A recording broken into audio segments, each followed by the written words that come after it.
Hello everyone, welcome back to my channel IGNOU exams. I hope आप लोग अच्छे होंगे और आपके एग्जाम्स की प्रिपरेशन भी अच्छी चली होगी। जैसे कि आप सभी स्टूडेंट्स को पता है, हम ये प्रिपेयर करते हैं एमसेट O003 के मोस्ट इंपॉर्टेंट क्वेश्चन। हमने पहले ही 2-3 वीडियोस में चैप्टर नंबर 1 से 11 तक कंप्लीट कर लिया है। आज हमें चैप्टर नंबर 12 से स्टार्ट करना है। तो जिस भी स्टूडेंट ने लास्ट वीडियोस नहीं देखी है चैप्टर नंबर 11 तक की, तो मैं लिंक डिस्क्रिप्शन में डाल दूंगी, बाकी आप लोग देख लीजिएगा। और मोस्ट प्रोबेबली आज की वीडियो में हम ये पूरे के पूरे चैप्टर आपके कंप्लीट कर देंगे, 12 से लेकर जितने भी आपके बचे हैं। ठीक है, तो चलिए चलते हैं हम चैप्टर नंबर 12 के पास। चैप्टर नंबर 12, एक मिनट, और बाकी आपको इसका PDF भी ग्रुप में डाल दिया जाएगा, तो टेंशन लेने की जरूरत नहीं है। तो चलिए स्टार्ट करते हैं चैप्टर नंबर 12 का पहला क्वेश्चन, जो कि इंपॉर्टेंट क्वेश्चन है आपका। Discuss ping pong model for bye substrate reaction of enzyme. आपको एक मॉडल दिया गया है, पिंग पोंग मॉडल नाम है उसका, bye substrate of reaction, bye substrate reaction of enzyme के ऊपर ये दिया है। तो इस मॉडल को आपको लिखना है, डिस्क्राइब करना है। तो पहले आप हेडिंग डालेंगे the ping pong model of for bye substrate reaction. Bye substrate reaction के लिए एक पिंग पोंग मॉडल यूज होता है, उसको आप डिस्क्राइब करने जा रहे हैं। आपके बुक में इतना टफली इसको मेंशन किया गया है, मतलब बड़ा बेकार तरीके से लिखा गया है, बट मैं आपको अपनी लैंग्वेज में थोड़ा समझाती हूँ ताकि आपको ईजी रहे, तो समझने की कोशिश कीजिएगा। चलिए स्टार्ट करते हैं आज का answer. In this model we will start with an enzyme that can bind to two different substrate, let's call them A and B। क्या है, इस मॉडल में हम कहाँ से स्टार्ट करते हैं कि हम एक एंजाइम लेते हैं और उस एंजाइम को दो डिफरेंट टाइप के सबस्ट्रेट के साथ बाइंड कराते हैं। उन सबस्ट्रेट को हम नाम देते हैं सबस्ट्रेट A और सबस्ट्रेट B। ठीक है, एक एंजाइम है और इनको बाइंड कराएंगे A और B सबस्ट्रेट के साथ। The process begin when substrate A bind to the enzyme forming an enzyme substrate complex. ये प्रोसेस स्टार्ट होता है वहाँ से जब एक एंजाइम हमारा बाइंड करता है सबस्ट्रेट A के साथ, और सबस्ट्रेट A के साथ बाइंड करने के बाद एक कॉम्प्लेक्स बना लेता है जिसको हम बोलते हैं enzyme substrate complex. This is where magic happen. जब यहाँ पे एंजाइम सबस्ट्रेट कॉम्प्लेक्स बन जाता है तो यहीं पे एक मैजिक होता है। The enzyme catalyzes a reaction converting substrate A into product B and releasing it। क्या है, जब जो आपका एंजाइम है वो बाइंड कर गया सबस्ट्रेट A के साथ, तो यहाँ पे एक मैजिक हुआ। क्या मैजिक हुआ कि जो एंजाइम था वो रिएक्शन को कैटेलाइज कर देगा और जो सबस्ट्रेट A था आपका वो कन्वर्ट हो जाएगा प्रोडक्ट B के अंदर। प्रोडक्ट B मिल गया आपको यहाँ से और वो ही रिलीज हो जाएगा रिएक्शन के बाद। But here's where the ping pong model get its name. But यहाँ से जो आपको लाइन पता चलेगी वहाँ से आपको समझ आएगा कि इसको नाम पिंग पोंग मॉडल क्यों दिया गया है। After releasing product P, the enzyme is now in a modified state and can no longer bind to the substrate A। जैसे ही एंजाइम सबस्ट्रेट P को प्रोडक्ट P को रिलीज कर देता है, तो जो आपका एंजाइम था वो वापस से मॉडिफाइड स्टेट में पहुंच जाता है और मॉडिफाइड कर लेता है खुद को कि वापस से वो सबस्ट्रेट A के साथ बाइंड ना कर सके। मतलब पहले ये बाइंड किया सबस्ट्रेट A के साथ, इसने एंजाइम सबस्ट्रेट कॉम्प्लेक्स बनाया। एंजाइम सबस्ट्रेट कॉम्प्लेक्स बनाने के बाद ये एक रिएक्शन परफॉर्म किया जिसमें उसने प्रोडक्ट P बना लिया। P बनाने के बाद क्या हुआ, ये खुद को मॉडिफाइड कर लेता है ताकि मॉडिफाइड होने के बाद वापस से ये सबस्ट्रेट A के साथ बाइंड ना कर जाए। ठीक है, Instead, it can now bind to the substrate B. This means that enzyme can essentially ping pongs between substrate। क्या है, जब ये सबस्ट्रेट A के साथ दोबारा बाइंड नहीं कर सकता, इसने ऐसे मॉडिफाइड कर लिया, तो ये क्या करता है, जाके सबस्ट्रेट B के साथ बाइंड कर लेता है। इसका मतलब क्या है कि जो आपका एंजाइम है वो पिंग पोंग कर रहा है दोनों के बीच में, इसके साथ भी बाइंड कर लेगा, इसके साथ भी बाइंड कर लेगा, इसीलिए इसको नाम पिंग पोंग मॉडल दिया गया। ठीक है, one substrate B binds, the enzyme catalyzes another reaction to the product Q, which is then releases. क्या है, जब आपका B के साथ बाइंड कर लेता है, B सबस्ट्रेट के साथ बाइंड कर लेता है एंजाइम, तो वो कैटेलाइज करता है दूसरी रिएक्शन को और वहाँ पे एक और प्रोडक्ट को बनाता है जिसको हम नाम देंगे Q, और उस प्रोडक्ट को भी रिलीज कर देते हैं। This process allow for efficient use of enzyme as it cycles between different substrate without needing to reset completely each time. क्या है, जो ये प्रोसेस है आपका, ये अलाउ करता है कि एंजाइम जो हमारा है वो एफिशिएंटली हम उसको एंजाइम को यूज़ कर सके हर एक साइकिल के अंदर, क्योंकि उसको वापस से रीस्टार्ट होने के लिए या रीसेट होने के लिए हर एक टाइम पे ज़रूरत नहीं पड़ रही है, वो उससे ही अपना रिएक्शन परफॉर्म कर ले रहा है। वन की point about the ping pong model is that it highlights how enzyme can efficiently manage multiple substrates through distinct binding and releases phase।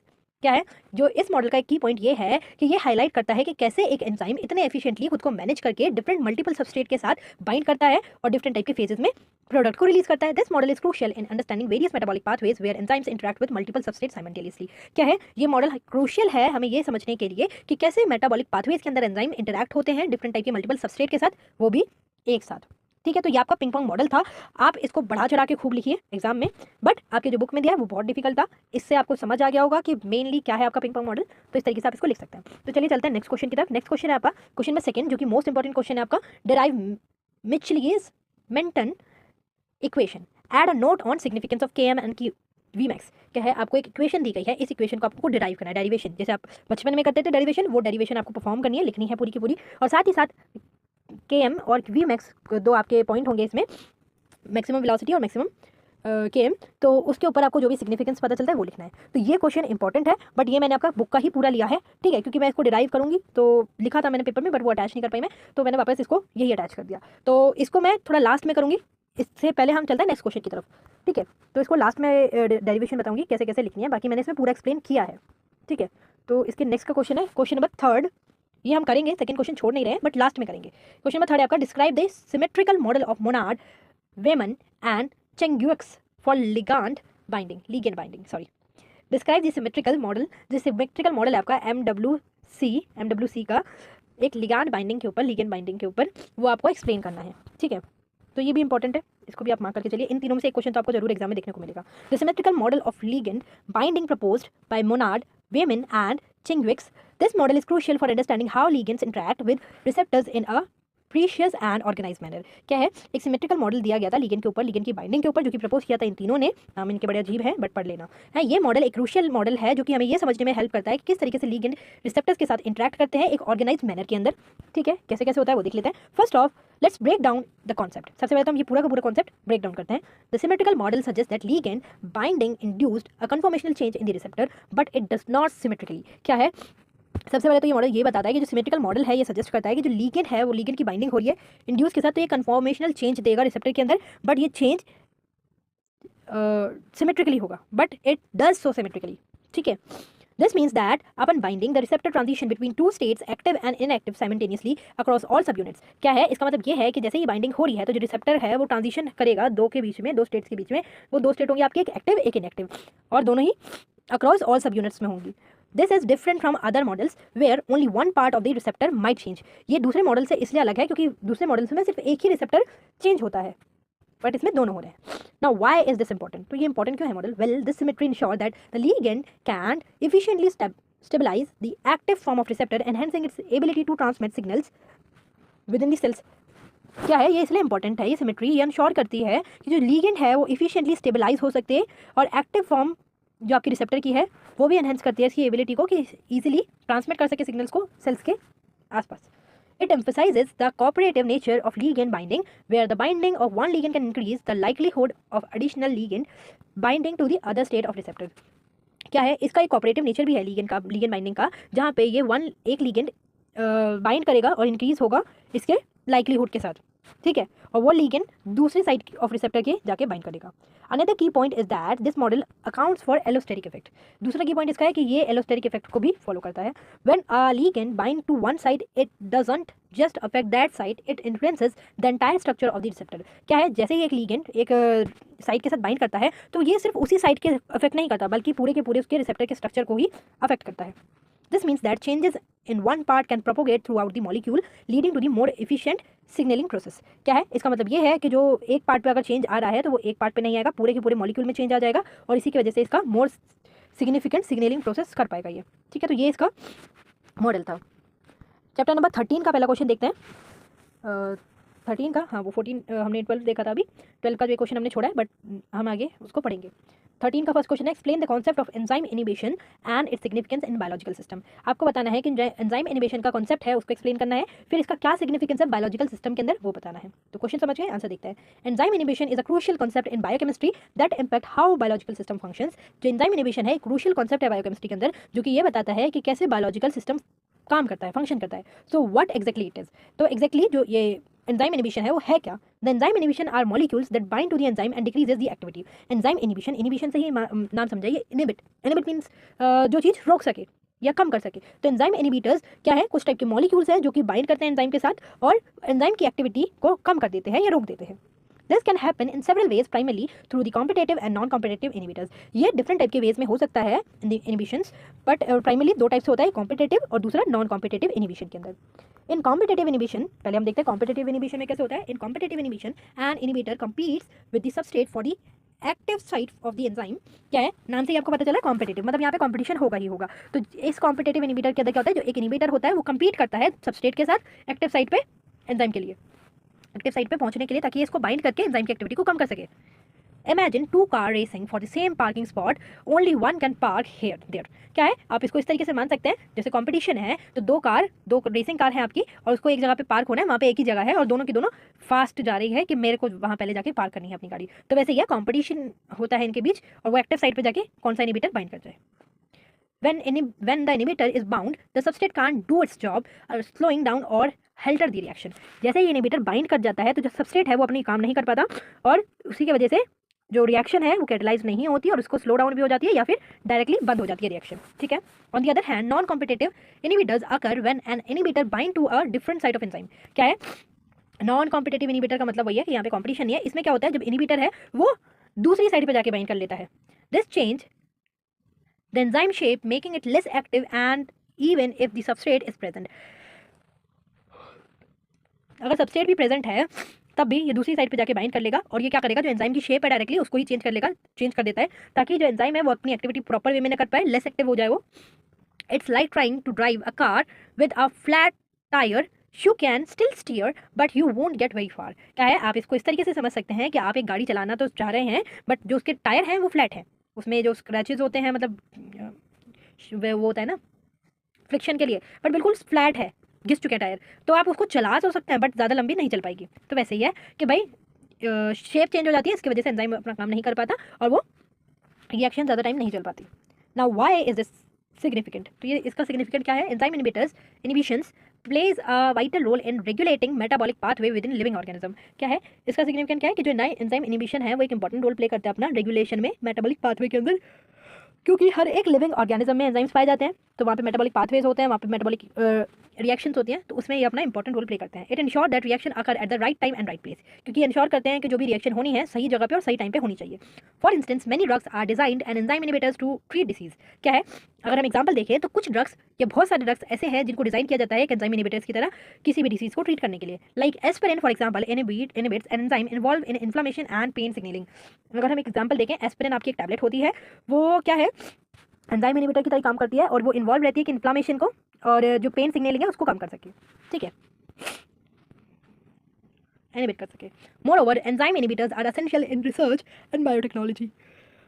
क्या है, अगर ज़्यादा देखा जाए तो जो एंजाइम इनिबिटर हैं आपके वो एक रिसर्च में और बायोटेक्नोलॉजी में भी काम आते हैं। They help scientist to understand enzyme function and developed new therapies. ये साइंटिस्ट के लिए ये समझने में हेल्प करते हैं कि एंजाइम कैसे फंक्शन करते हैं और नई थेरेपीज को भी डेवलप करने में हेल्प करते हैं।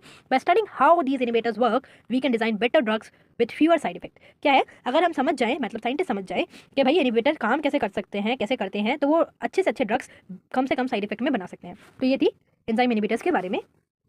नेक्स्ट आपका चैप्टर नंबर 14 का पहला क्वेश्चन, व्हाट आर आइसोएंजाइम्स। आइसोएंजाइम्स क्या है पहले आपको ये बताना है। डिस्कस क्लिनिकल एप्लीकेशंस ऑफ आइसोएंजाइम्स, फिर उसकी क्लिनिकल एप्लीकेशंस क्या है आइसोएंजाइम्स की वो बतानी है। क्वेश्चन इजी है, आंसर देखते हैं। व्हाट आर आइसोएंजाइम्स, सबसे पहले आप बताएंगे कि आइसोएंजाइम्स है क्या। Simply put, isoenzymes are different form of enzyme that catalyse the same reaction but differ in structure and sometimes in their kinetic properties. क्या है, आइसोएंजाइम्स को अगर हम सिंपली फॉर्म में समझें तो आइसोएंजाइम्स कुछ नहीं है, एक फॉर्म है एंजाइम्स की जो कि कैटलाइज करता है इस रिएक्शन को, बट जो स्ट्रक्चर है या उसकी काइनेटिक प्रॉपर्टीज है उसको डिफर करता है। They can arises from different genes और from alternative splicing of the same gene. क्या है, ये जो आइसोएंजाइम्स हैं वो डिफरेंट जीन से या फिर अल्टरनेटिव स्प्लिसिंग से सेम जीन्स के आ सकती हैं। The diversity allows organism to adapt to verifying metabolic needs and environmental condition. जो ये डाइवर्सिटी है इसकी अलाउ करती है कि ऑर्गेनिज्म को कि अडेप्ट कर सके डिफरेंट टाइप की मेटाबॉलिक नीड्स को और कोई भी एनवायरमेंटल कंडीशन में सर्वाइव कर सके, ठीक है। Now let's talk about the clinical applications of isoenzymes. Isoenzymes के क्लिनिकल एप्लीकेशंस देखते हैं अब। Once of the most significant uses of in the diagnostic, सबसे मोस्ट सिग्निफिकेंट यूज है इसका डायग्नोस्टिक के अंदर। For example measuring specific isoenzymes can help identify tissue damage. Diagnostic में इसका यूज है क्योंकि अगर हम एग्जांपल की तरफ से देखें तो अगर हम आइसोएंजाइम्स को मेजर कर ले तो हम ये आइडेंटिफाई कर सकते हैं कि टिश्यू कितने डैमेज हैं आपके। Take cardiac troponin for instance, एक आपका होता है कार्डियक ट्रोपोनिन की आपकी स्ट्रिप आती है, वही आपका इसका एग्जांपल हो जाएगा। Elevated level of certain troponin isoenzymes in the blood are critical markers for the myocardial infarction और हार्ट अटैक। क्या है, एक जैसे आपकी प्रेगनेंसी किट होती है वैसे ये आपकी ट्रोपोनिन की किट होती है, इसमें ब्लड डाला जाता है। तो इसमें क्या है, ये आपके आइसोएंजाइम्स को देखता है और बताता है कि मायोकार्डियल इंफेक्शन या हार्ट अटैक है या नहीं है, ठीक है। Another important application is in cancer diagnosis. दूसरा एप्लीकेशन क्या है, कैंसर डायग्नोसिस में भी हेल्प करता है ये। Different type of tumours can produce unique isoenzyme pattern. क्या है, जितने भी डिफरेंट टाइप के ट्यूमर्स आपके होते हैं वो अपना एक यूनिक टाइप का आइसोएंजाइम का पैटर्न बनाते हैं। By analysing these patterns health care professional can not only diagnose cancer but also determine its type and aggressiveness. क्या है, जब कोई भी डॉक्टर या कोई भी हेल्थ केयर प्रोफेशन इसका पैटर्न एनालाइज करता है तो वो इसका ट्रीटमेंट भी कर सकता है, कैंसर का डायग्नोस भी कर सकता है और साथ ही साथ किस टाइप का वो कैंसर है और कितना अग्रेसिव वो हो सकता है वो भी बता सकता है, ठीक है। Isoenzymes also plays a role in the pharmacogenomics, the study of how genes affect one person's response to drug. क्या है, जो आइसोएंजाइम्स है वो जीनोमिक्स में भी काम आती है। फार्माकोजेनोमिक्स एक स्टडी है कि कैसे जीन्स आपके किसी भी ड्रग के रिस्पॉन्स में पर्सन को इफेक्ट करते हैं, उसकी स्टडी होती है। Variation in isoenzymes expression can influence drug metabolism helping tailor treatment for individual patients. अगर हम वेरिएशन देखें आइसोएंजाइम्स के एक्सप्रेशन की, तो ये इन्फ्लुएंस करता है ड्रग मेटाबॉलिज्म को और हेल्प करता है ट्रीटमेंट को समझने के लिए किसी भी डिफरेंट टाइप के पेशेंट्स के अंदर। तो ये था आइसोएंजाइम्स के ऊपर। नेक्स्ट है आपका चैप्टर नंबर 15 का पहला क्वेश्चन देखते हैं। पहला क्वेश्चन है इसका, what is the metabolic process of living things. Living things के अंदर जो मेटाबॉलिक प्रोसेस है वो क्या है, कैसे होता है, वो आपको बताना है। ठीक है, क्वेश्चन समझे, आंसर देखते हैं। Metabolism is the set of life sustaining chemical reaction in living organism. Sorry, नींद आ रही है मुझे। क्या है मेटाबॉलिज्म? एक set of life sustaining chemical reaction है, किसी भी लिविंग ऑर्गेनिज्म में होती है, मतलब सेट ऑफ केमिकल रिएक्शंस है, उसी को हम मेटाबॉलिज्म बोलते हैं। It's how we convert food into energy and build molecules we need to survive. क्या है? ये वही है जो हमें बताता है कि हम कैसे अपने फूड को एनर्जी के अंदर कन्वर्ट करते हैं और ऐसे मॉलिक्यूल को बिल्ड करते हैं जो हमारे सर्वाइवल के लिए इंपॉर्टेंट है। First we have two main type of metabolic process. सबसे पहले हमारे पास दो मेटाबॉलिक टाइप के प्रोसेस होते हैं, एक होता है कैटाबॉलिज्म, एक होता है एनाबॉलिज्म। ठीक है, catabolism is the break down of molecule to release energy. Catabolism process के अंदर क्या होता है, जो मॉलिक्यूल्स है आपका उसका ब्रेक डाउन होता है और एनर्जी रिलीज होती है। Think of it like breaking down carbohydrate, fat, protein and smaller unit like glucose and amino acids. इसको आप इस तरीके से जान सकते हैं कि जो कार्बोहाइड्रेट है, फैट है या प्रोटीन है, आप जो ले रहे हैं उसको स्मॉलर यूनिट्स के अंदर तोड़ दिया जाता है, जैसे कि ग्लूकोज या अमीनो एसिड्स। उसी को हम प्रोसेस को बोलते हैं catabolism. This process release energy which fuels everything from muscle contraction to brain function. क्या है, जो आपका ब्रेक डाउन हो रहा है स्मॉलर पार्ट्स के अंदर, जैसे ग्लूकोज, अमीनो एसिड्स, यही रिलीज करता है एनर्जी को, और वही एनर्जी हमारी फ्यूल की तरह काम करते हैं हम, मतलब फ्यूल की तरह यूज होती है हमारी बॉडी के अंदर, जैसे कि मसल कॉन्ट्रैक्शन करनी है या हमारे ब्रेन के जितने फंक्शन है, वही एनर्जी हमारे बॉडी में बाकी जगह पर पहुंचती है। On the flip side we have anabolism. दूसरे साइड हमारे पास है anabolism. This is where our body use the energy to build complex molecule from simpler one. देखो वहाँ पे बड़े बड़े थे, हमने बड़े बड़े कार्बोहाइड्रेट फैट लिए और इसको ब्रेक डाउन कर दिया हमने छोटे छोटे के अंदर, और इसने हमें एनर्जी दे दी। ठीक है, ये था हमारा कैटाबॉलिज्म। नेक्स्ट हमारा anabolism. This is where our body use the energy to build complex molecule from smaller one. इसमें क्या था, बड़े से छोटा हो रहा है और छोटे से हमें एनर्जी मिल रही, हम कूद रहे, खा रहे, पी रहे, सब कुछ कर रहे। ठीक है, इसमें उल्टा हो रहा है कि हम छोटे छोटे को और एनर्जी को यूज करेंगे और कुछ बड़ा मॉलिक्यूल्स अपने बॉडी में बनाएंगे, इसको बोलेंगे हम anabolism. For example, during growth and repair our body synthesizes protein from amino acids and store energy from by converting glucose into glycogen. क्या है, एग्जांपल से समझें, तो जैसे हमारी ग्रोथ होती है या बॉडी रिपेयर होती है, तो जो हमारी बॉडी है वो सिंथेसाइज करती है प्रोटीन को अमीनो एसिड्स के थ्रू, मतलब अमीनो एसिड्स को जोड़ती है और प्रोटीन बनाती है और स्टोर करती है एनर्जी को, जैसे कि स्मॉलर टाइप था आपका ग्लूकोज, उसको ग्लूकोजन में बिगर फॉर्म में कन्वर्ट करती है। Now let's talk about enzymes. Enzymes के बारे में भी थोड़ी बात कर लेते हैं। These are biological catalyst that speed up metabolic reactions. They are crucial because without them our metabolic process would be too slow for life as we know it. क्या है, मेटाबॉलिक, अगर मेटाबॉलिज्म के बारे में पूछा है तो मेटाबॉलिज्म में आपको पता ही है कि एंजाइम्स का बड़ा रोल होता है। भाई रिएक्शंस हो रही है, उसमें छोटे से बड़ा बन रहा है, बड़े से छोटा बन रहा है, एनर्जी रिलीज हो रही है, तो रिएक्शंस हो रही है, तो उस रिएक्शंस में आपका एंजाइम्स भी आएगा। एंजाइम्स का काम क्या होता है, वो तो बचपन से पढ़ते आ रहे हैं, उस वीडियो में भी काफी टाइम से पढ़ रहे हैं कि वो आपकी जो भी रिएक्शन है उसको कैटलाइज कर देता है, कि स्पीड अप दे देता है कि जल्दी जल्दी आपकी रिएक्शंस परफॉर्म हो जाए। ठीक है, अगर ये ना हो हमारी बॉडी में तो हमारी लाइफ जो आज है वैसे ना हो पाए, सारी चीजें बड़ी स्लो डाउन हो जाएंगी, जिसकी वजह से हमारी बॉडी ठीक से वर्क नहीं करेगी। Each enzyme is specific to a particular reaction ensure efficiency and precisions. क्या है, हर एक एंजाइम एक स्पेसिफिक और पर्टिकुलर रिएक्शंस के लिए होता है और इंश्योर करता है अपनी एफिशिएंसी को और कैटलाइज करता है रिएक्शन को। Another key player in metabolism is ATP. Metabolism के अंदर दूसरा की प्लेयर होता है आपका ATP, adenosine triphosphate. It often called the energy currency of the cell. इसको अक्सर एनर्जी करेंसी ऑफ सेल बोलते हैं। भैया एनर्जी है सेल की। When cell need energy from various functions they break down ATP to into ATP and inorganic phosphate releasing energy in the process. जब भी हमारी सेल्स को एनर्जी चाहिए होती है किसी भी फंक्शन के लिए, तो वो क्या करता है, ATP को ब्रेक डाउन करता है ADP के अंदर और इनऑर्गेनिक फॉस्फेट के अंदर और रिलीज करता है एनर्जी को किसी भी प्रोसेस के लिए। Metabolism also plays a critical role in homeostasis maintaining balance within the body. Homeostasis में भी मेटाबॉलिज्म का इंपॉर्टेंट रोल होता है, मतलब अपने बॉडी टेम्परेचर को मेंटेन करने में। It help regulate temperature, pH level and nutrition concentration. क्या है, ये हेल्प करता है टेम्परेचर को, pH लेवल को और न्यूट्रिशन कंसंट्रेशन को मेंटेन करने के लिए। तो ये था आपका चैप्टर नंबर 15 का एक ही इंपॉर्टेंट क्वेश्चन है, उससे ज़्यादा कुछ नहीं है। ठीक है, चैप्टर नंबर 16 का पहला क्वेश्चन देखते हैं। Discuss the structure and function of ATP synthesis. पहले तो आपको ATP सिंथेसिस का स्ट्रक्चर और फंक्शन दोनों लिखने हैं। ठीक है, क्वेश्चन ईजी है, समझने लायक कुछ इतना वैसे है नहीं क्वेश्चन में, आंसर तो है। ठीक है, क्वेश्चन समझ गए आप, क्या है, आपको ATP सिंथेसिस के फंक्शन भी बताना है और साथ ही साथ स्ट्रक्चर भी बताना है। ठीक है, आंसर देखते हैं। ATP synthesis is a remarkable enzyme that plays a crucial role in cellular energy production. क्या है, ATP सिंथेसिस आपका एक एंजाइम है जो कि इंपॉर्टेंट रोल प्ले करता है आपका सेलुलर एनर्जी के प्रोडक्शन के लिए। इट्स स्ट्रक्चर एंड फंक्शन, इसके स्ट्रक्चर और फंक्शन देख लेते हैं। First of, ATP synthase is located in the inner mitochondrial membrane in eukaryotic cells and the plasma membrane in the prokaryotic cells। क्या है जो एटीपी सिंथेस है आपका एक एंजाइम, वो मेनली कहाँ पाया जाता है? अगर यूकैरियोटिक सेल्स की हम बात करें तो वो माइटोकॉन्ड्रिया की इनर लेयर में पाया जाएगा। अगर हम वहीं पे प्रोकैरियोटिक सेल्स की बात करें तो ये प्लाज्मा मेम्ब्रेन के अंदर पाया जाएगा। It consist of two main components, ये दो मेन कंपोनेंट्स से मिलकर बना होता है। पहला है F0 और F1 रीजन्स, ठीक है। F0 portion is embedded within the membrane and act as the proton channel. क्या है जो F0 आपका पोर्शन है F0, वो पोर्शन एम्बेडेड रहता है मेम्ब्रेन के अंदर और एक्ट करता है एक प्रोटोन चैनल की तरह, while F1 portion extend it into mitochondrial matrix and in the responsible for the synthesis of ATP. जो F1 आपका पोर्शन रहता है वो एक्सटेंड होता है माइटोकॉन्ड्रियल मैट्रिक्स तक और रिस्पॉन्सिबल होता है एटीपी को सिंथेस करने के लिए। Now let's talk about how it works. देखते हैं कि ये काम कैसे करता है। काम तो वैसे पूछा नहीं, हाँ पूछा है ना फंक्शन, सॉरी नींद आ रही है ना ज़्यादा इसलिए थोड़ा सा हो रहा है, सॉरी, है ना। अब काम कैसे करता है उसका फंक्शन भी देख लेते हैं। ATP synthesis harnesses the enzyme energy from a proton gradient created by the electron transport chain. क्या है जो एटीपी सिंथेसिस है वो एनर्जी को लेता है प्रोटोन से, प्रोटोन ग्रेडियंट से, और क्रिएट करता है एक इलेक्ट्रॉन ट्रांसपोर्ट चेन के द्वारा। As proton flow through the F0 channel they cause the rotor part of ATP synthesis to spin. क्या है जैसे ही आपका प्रोटोन फ्लो करता है एक F0 चैनल से, तो ये क्या कॉज करता है कि जो रोटर पार्ट है आपका वो एटीपी सिंथेस करे और स्पिन करे। The spinning motion is crucial because it drive conformational change in the F1 portion. जैसे ही जो आपका स्पिनिंग पोर्शन होता है वो एक इंपॉर्टेंट प्रोसेस होता है आपका ये करने के लिए कि जो F1 पोर्शन है उसमें कन्फॉर्मेशनल चेंज आ जाए। These changes allow ATP and inorganic phosphate to bind, leading to their phosphorylation, which produces ATP। जो ये स्पिनिंग हो रहा है और जो ये चेंज आ रहा है इसके अंदर, ये चेंजेस के इंपॉर्टेंट चेंजेस होते हैं क्योंकि जो आपका ADP है और इनऑर्गेनिक फॉस्फेट है वो आपस में बाइंड कर सके और जो फॉस्फोराइलेशन हो सके इनके बीच और ATP का प्रोडक्शन हो सके, जो कि आपकी एनर्जी करेंसी है सेल की। It like a tiny tubulin generating power, ठीक है। ये आपका जैसे कि एक छोटा टर्बिन होता है, टर्बिन जिससे पावर जनरेट होती है, वैसे ही समझ लीजिए आप इसमें पावर जनरेट होती है। पावर ही तो आपका ATP वही जनरेट हो रहा है, तो इसको आप उस तरीके से समझ सकते हैं। ATP synthase operate through a process called कीमोऑस्मोसिस।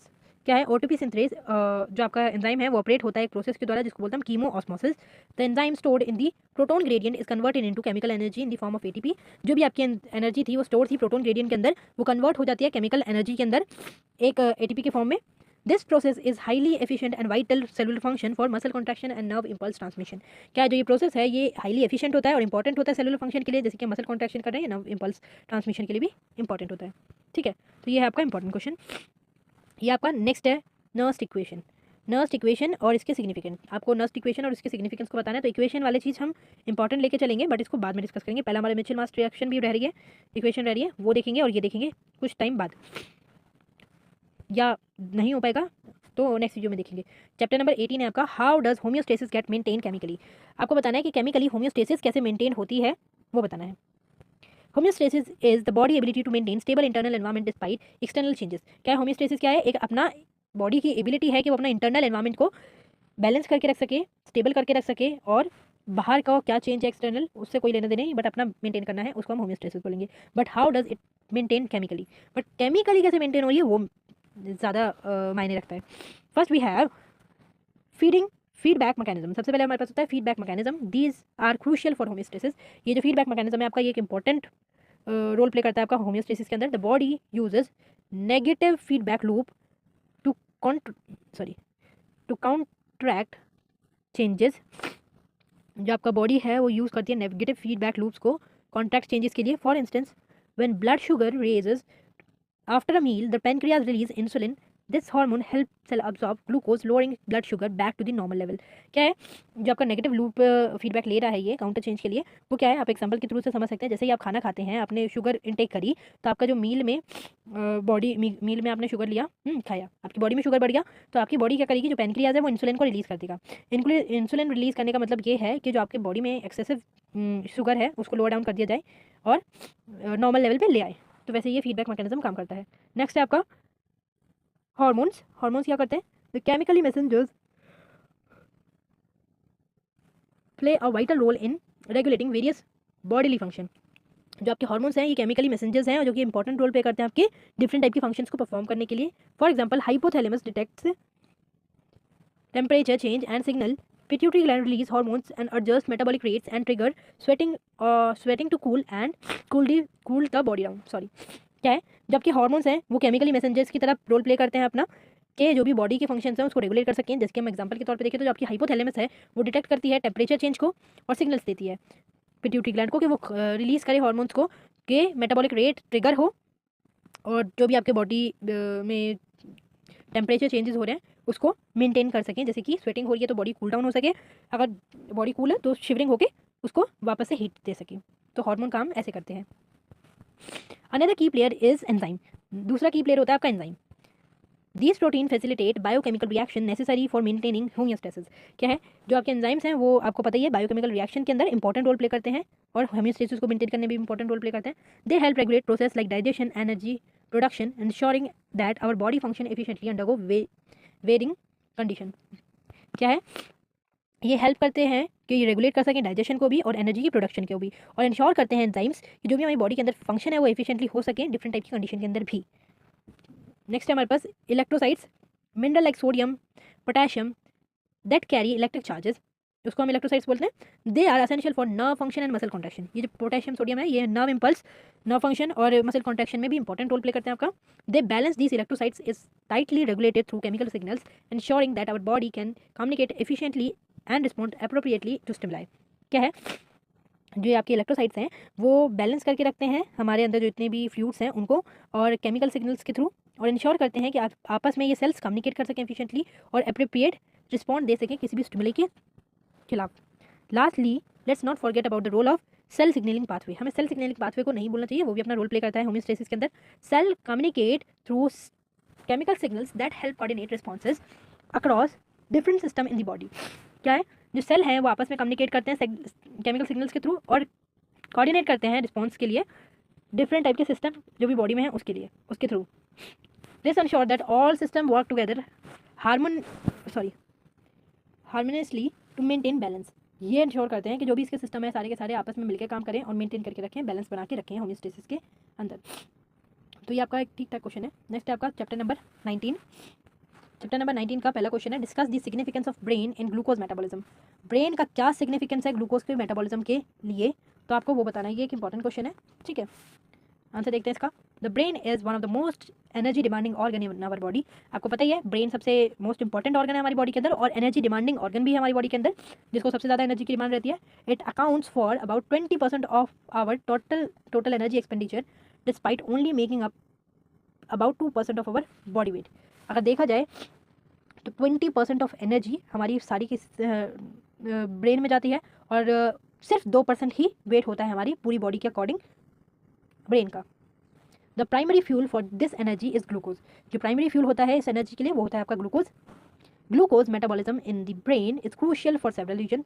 जो ग्लूकोज का मेटाबॉलिज्म है ब्रेन के अंदर वो क्रूशियल है डिफरेंट टाइप के रीजंस के according. First, it's power essential function like thinking, memory and emotional regulation. सबसे पहला तो है कि ये इसके पावर है इसके पास एसेंशियल फंक्शंस करने के लिए, जैसे कि सोचने की, याद करने की और इमोशनल रेगुलेट करने की।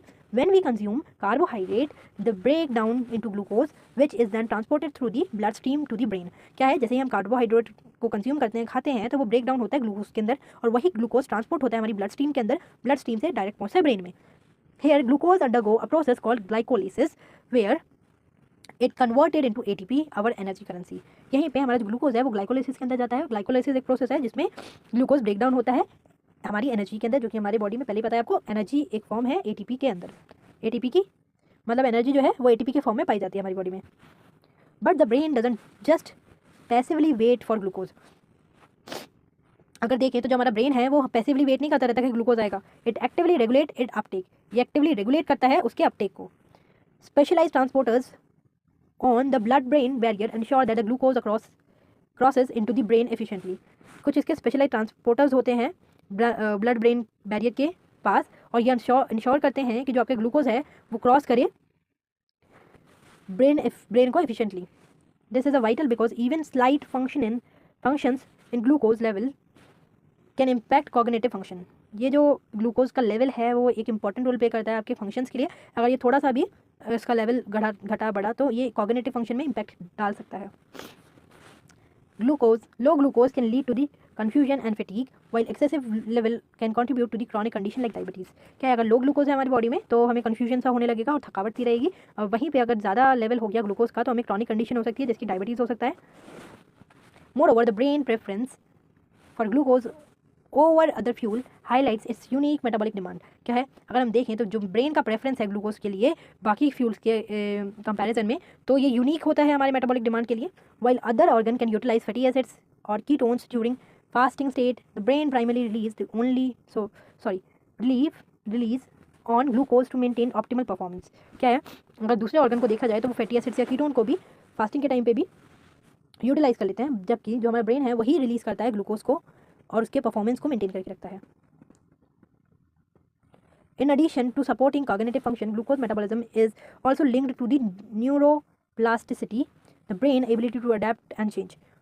क्या है, अगर इसकी सपोर्टिंग कॉग्निटिव फंक्शंस को देखें तो जो आपका ग्लूकोज मेटाबॉलिज्म है वो लिंक्ड है न्यूरोप्लास्टिसिटी से, जो कि आपकी एक एबिलिटी होती है ब्रेन की कि वो अडेप्ट कर सके और चेंज हो सके. This means that a well regulated glucose supply can enhance reading and memory functions formation. क्या है, इसका मतलब ये है कि अगर हम रेगुलेटेड ग्लूकोज लें और उसका सप्लाई करें तो वो इंश्योर करेगा, एनहेंस करेगा हमारी लर्निंग को और मेमोरी फंक्शंस को, मेमोरी फॉर्मेशंस को भी. सो maintaining stable blood sugar level is not just important for the physical health, it also essential for mental clarity and overall brain function. क्या है, अगर देखें तो जो हमारी बॉडी में हमें शुगर लेवल मेंटेन करना है तो वो हमारी सिर्फ फिजिकल हेल्थ के लिए इंपॉर्टेंट नहीं है बल्कि हमारी मेंटल क्लैरिटी और ब्रेन फंक्शंस के लिए भी इंपॉर्टेंट है. A balance diet rich in complex carbohydrate can help support this process. अगर हम बैलेंस डाइट लें जिसमें हम कार्बोहाइड्रेट अच्छे से खाएं तो ये सपोर्ट कर सकता है हमारे इस प्रोसेस के लिए. ठीक है, तो ये इंपॉर्टेंट क्वेश्चन था. नेक्स्ट आपका question number second, describe the regulatory role of kidney in metabolism. Metabolism में किडनी का क्या रोल है आपको वो बताना है. Kidney plays a crucial role in regulating metabolism. Metabolism को रेगुलेट करने के लिए किडनी एक अपना इंपॉर्टेंट रोल प्ले करती है. First of the kidney filter blood, removing waste product and excessive substance. सबसे पहले आपको पता ही है किडनी का काम होता है ब्लड को फिल्टर करना और जो भी वेस्ट प्रोडक्ट है ब्लड के अंदर उसको रिमूव करना और एक्सेसिव सब्सटेंस को भी बाहर निकालना. This process is vital maintaining homeostasis which is the balance of the body functions. क्या है, और ये इसका इंपॉर्टेंट रोल प्ले करता है आपका होमियोस्टेसिस के अंदर, जो कि आपको बताइए बैलेंस करता है. इंटरनल एनवायरनमेंट को बैलेंस करने का काम को ही हम होमियोस्टेसिस बोलते हैं. मतलब उसको उस प्रोसेस में भी किडनी अपना इंपॉर्टेंट रोल प्ले करती है. When it comes to metabolism the kidney help regulate glucose level by reabsorbing glucose from the urine back into the blood stream. अगर बात आती है मेटाबॉलिज्म की तो किडनी का काम है, किडनी हेल्प करती है ग्लूकोज लेवल को रीअब्सॉर्ब करता है ब्लड स्ट्रीम से वापस, यूरिन से वापस ब्लड स्ट्रीम के अंदर, जो कि हमने पहले थर्ड क्वेश्चन में चैप्टर नंबर 3 में हमने पढ़ा है पूरा प्रोसेस, कैसे कैसे यूरिन फॉर्मेशन हो रहा है, कैसे कैसे वो रीअब्सॉर्ब करता है. तो आपको पता ही है जितना भी एक्सेसिव ग्लूकोज होगा या फिर जितना भी वेस्ट है सिर्फ वही यूरिन में निकलता है. जितना भी आपका ग्लूकोज है या फिर कोई और भी इंपॉर्टेंट मॉलिक्यूल्स हैं उसको वापस बॉडी रीअब्सॉर्ब कर देती है ब्लड स्ट्रीम के अंदर. This is specially important during fasting और लो कार्बोहाइड्रेट इंटेक. जब भी हम लो कार्बोहाइड्रेट इंटेक करते हैं या व्रत वगैरह रखते हैं तो उसमें ये इंपॉर्टेंट रोल प्ले करता है. Let's talk about electrolytes. Electrolytes के बारे में बात करते हैं. किडनी मैनेज की electrolytes like sodium, potassium and calcium. जो आपकी किडनी है वही मैनेज करके रखती है इलेक्ट्रोलाइट्स को भी, जैसे कि सोडियम, पोटेशियम और कैल्शियम हो गए, उनको बैलेंस करने का काम, मैनेज करने का काम भी किडनी का ही है. These minerals are essential for various metabolic process including muscle functions and nerve signaling. ये जो मॉलिक्यूल्स हैं आपके कैल्शियम, पोटेशियम और सोडियम, ये आपके एसेंशियल मॉलिक्यूल्स हैं मेटाबॉलिक प्रोसेस के अंदर, जैसे कि मसल फंक्शंस के और नर्व सिग्नलिंग के अंदर. Bye adjusting the excretion or reabsorption of these electrocytes, the kidney ensure the metabolic pathway runs smoothly. अगर हम इसको एडजस्ट करें इसके एक्सक्रीशन को और रीअब्जॉर्प्शन को, तो जो हमारे इलेक्ट्रोसाइट्स हैं किडनी इंश्योर करती है इसके मेटाबॉलिक पाथवे को कि स्मूथली चल सके. Now consider acid base balance. अब एसिड बेस बैलेंस को भी कंसिडर कर लेते हैं.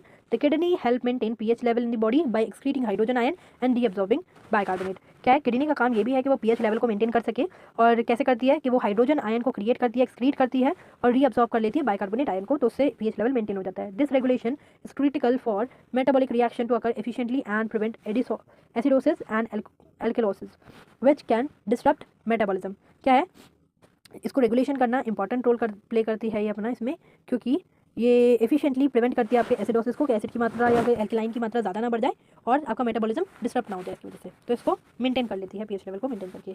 अनदर की point is the hormone regulation. दूसरा की पॉइंट क्या है, हार्मोन को भी रेगुलेट करती है.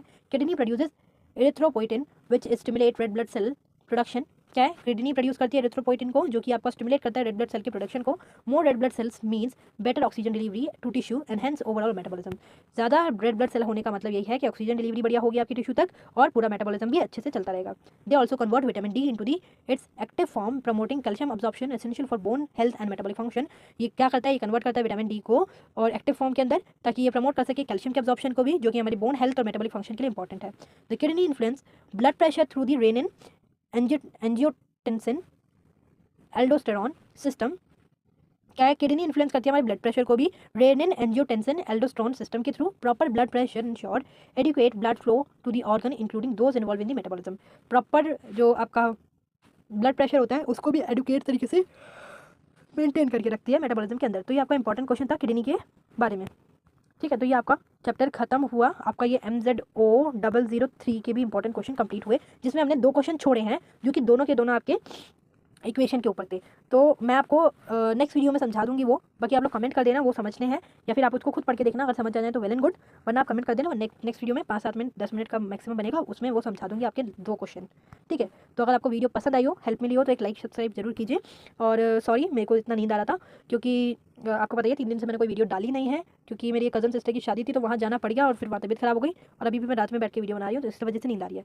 तो कोई नहीं, हम जल्दी मीन्स डेली एक वीडियो तो आएगी। 2 कोशिश करूँगी, क्योंकि आपके परसों से एग्जाम स्टार्ट है, कल से ही 7 तारीख से। तो चलिए स्टार्ट करेंगे नेक्स्ट वीडियो। हम नेक्स्ट MZO004 के मैंने सारे इंपॉर्टेंट क्वेश्चन का PDF बना चुकी हूँ। आपके काफ़ी कमेंट थे MZOE001 शायद पैरासाइटोलॉजी 1 ही है या क्या है, पैरासाइटोलॉजी मुझे याद है, क्योंकि मैंने इसके भी इंपॉर्टेंट क्वेश्चन लिख लिए हैं, बस आंसर लिखने बाकी हैं। तो जल्दी उसका भी ला दूंगी, क्योंकि आपकी काफ़ी डिमांड है उसको लेकर, क्योंकि आपको समझ नहीं आ रहा होगा इतना इंसेक्ट और लाइफ साइकिल। ठीक है, तो कोई नहीं, उसको भी स्टार्ट करेंगे। तो मिलते हैं नेक्स्ट वीडियो में। थैंक यू फॉर वॉचिंग, और जल्दी लाएंगे वीडियो, टेंशन लेने की जरूरत नहीं है, अच्छे जाएंगे आपके एग्जाम। और आपको पसंद आई हो तो एक लाइक शेयर सब्सक्राइब जरूर कीजिएगा, ताकि मैं भी मोटिवेट हूँ और जल्दी वीडियो लेके आऊँ। तो मिलते हैं नेक्स्ट वीडियो में। Thank you for watching, good night everyone.